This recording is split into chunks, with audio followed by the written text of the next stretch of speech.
ભારત વિરાસત મહોત્સવ સમ્રાટ સંપત્તિ મ્યુઝિયમના લોકાર્પણ પ્રસંગે આપણી સૌની સાથે મંચ ઉપર ઉપસ્થિત વિશ્વ નેતા અને યશસ્વી વડાપ્રધાન શ્રી નરેન્દ્રભાઈ મોદી સાહેબ, પરમ પૂજ્ય શ્રીમદ સાગર સુરેશ્વરજી મહારાજ સાહેબ, માન્ય રાજ્યપાલ શ્રી આચાર્ય દેવવ્રતજી, મારા સાથી નાયબ મુખ્યમંત્રી શ્રી હર્ષભાઈ સંઘવી, ટોરેન્ટ ગ્રુપના ચેરમેન શ્રી સુધીરભાઈ મહેતા, જેમ ફાઇનાન્શિયલના ચેરમેન શ્રી નિમેશભાઈ કંપાણી, આમંત્રિત સર્વે મહાનુભાવો, પ્રેસ મીડિયાના મિત્રો, સૌને મારા નમસ્કાર, પ્રણામ, જય જિનેન્દ્ર. આપણા પથદર્શક ભગવાન મહાવીર સ્વામીના ચરણોમાં કોટી કોટી વંદન કરું છું.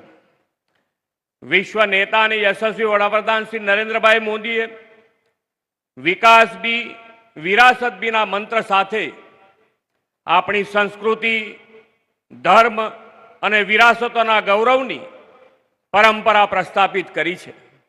આજે મહાવીર સ્વામી જનકલ્યાણકના દિવસે તેને સાકાર કરતો અવસર અહીં યોજાયો છે. 2026નું વર્ષ વડાપ્રધાનશ્રીના માર્ગદર્શનમાં ભારતના ગૌરવ અને સ્વાભિમાનના પુનર્જાગરણનું વર્ષ છે. સોમનાથ સ્વાભિમાન પર્વના ઐતિહાસિક ઉત્સવથી 1000 વર્ષની અટલ આસ્થા અને પુનઃસ્થાનની યાત્રાને યાદ કરીને ભારતીય સંસ્કૃતિનું ગૌરવ ફરી વખત શ્રી મોદી સાહેબની પ્રેરણાથી વિશ્વભરમાં ઝળક્યું છે. તેમના નેતૃત્વમાં ધર્મ, આસ્થા અને સનાતન સંસ્કૃતિનું રક્ષણ તથા વિરાસતોનું ગૌરવ થઈ રહ્યું છે. તેનો વધુ એક પુરાવો આ ભારત વિરાસત મહોત્સવ છે. આદરણીય શ્રી નરેન્દ્રભાઈ મોદીની વિઝનરી લીડરશિપમાં કેન્દ્ર સરકારે જ્ઞાન ભારતમ મિશન લોન્ચ કરીને લાખો પ્રાચીન પાંડુલિપિઓનું ડિજિટલાઇઝેશન અને સંરક્ષણનું મહાન કાર્ય કર્યું છે. પ્રાકૃત અને પાલીમાં કોતરાયેલું જૈન સાહિત્ય ગહન વિચારોનો ખજાનો ધરાવે છે.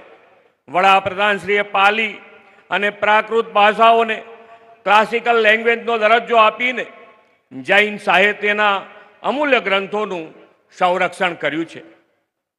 એટલું જ નહીં, તેમની પ્રેરણાથી સંસદના પ્રવેશ દ્વાર પર સમેત શિખરનું ચિત્રણ હોય કે વિદેશની ધરતી પરથી પ્રાચીન તીર્થંકરોની મૂર્તિઓ દેશમાં પરત લાવવાની વાત હોય, આવી અનેક સફળતાઓથી તેમણે જૈન દર્શન ઉજાગર કર્યું છે.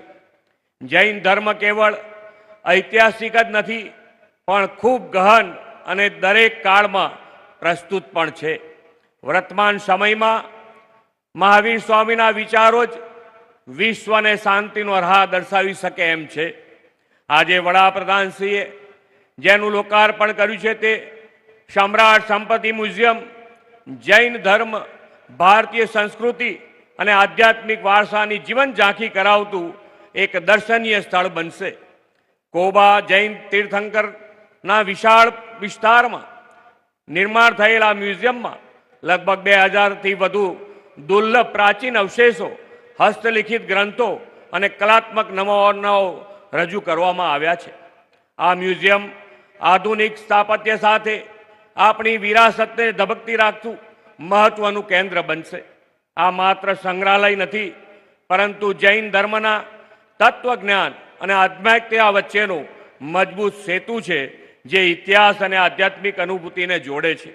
અહીં 7 ગેલેરીઓમાં જૈન ધર્મના વિકાસને કાળક્રમ અનુસાર રજૂ કરવામાં આવ્યો છે.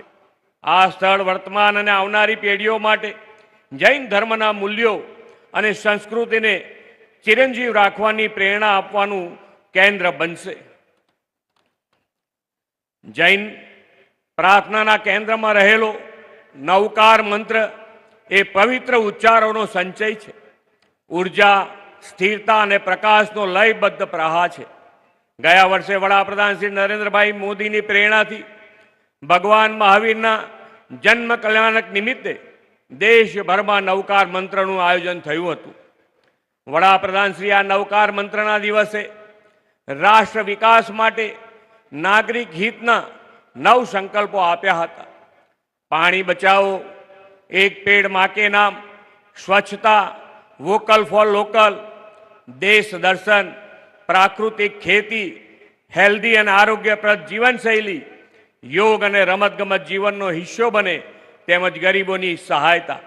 આ 9 સંકલ્પો જૈન ધર્મના સિદ્ધાંતો અને સુમેળ ભર્યા ભવિષ્યની દ્રષ્ટિએ આજે પણ ખૂબ જ સુસંગત છે.